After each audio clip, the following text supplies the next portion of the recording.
In Redlands, a community in pain after the tragic disappearance of an elderly couple living on a nudist ranch.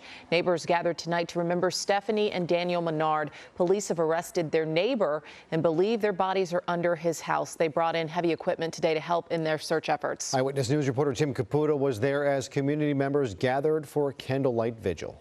We all knew that she cared about Olivedale. At the end of the day. A candlelight vigil in the canyon as a community comes together to mourn the loss of Stephanie and Dan Menard. What does something like this mean to you guys in the healing process? It means a lot. The Menards, who were in their 70s, were reported missing last weekend. Their neighbors and friends at Olivedale Ranch, a close-knit nudist resort in Redlands, were frantic all week searching for the missing couple. Thursday night, a tip came in that their next-door neighbor, 62-year-old Michael Sparks, may be responsible for their deaths and was armed and dangerous. So the sheriff's department used a tank-like vehicle as a battering ram to safely get in his house. Police say he was hiding in a concrete bunker under his home and eventually turned himself in that night. He did attempt to kill himself when the police discovered him, but the rifle misfired.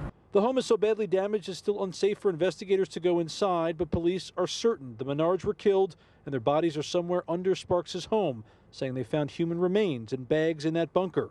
All of this, from the search to SWAT to the sad ending, has made for a difficult week for their friends and neighbors, and that's why people outside the small community organized this vigil. We just want to be very sensitive to everyone that's going through this. Friends, neighbors, residents that knew the Menards and that just knew them as their neighbors and didn't necessarily know them personally.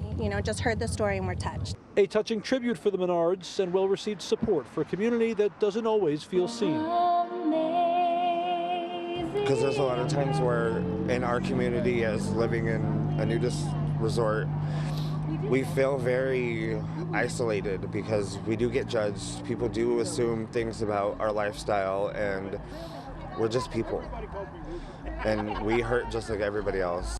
Among the stories shared about the Menards, one community member came forward and said how much they love coming to bingo, and they said moving forward they will leave 2 seats open, one for Stephanie and one for Dan. In Redlands, Tim Caputo, ABC 7 Eyewitness News.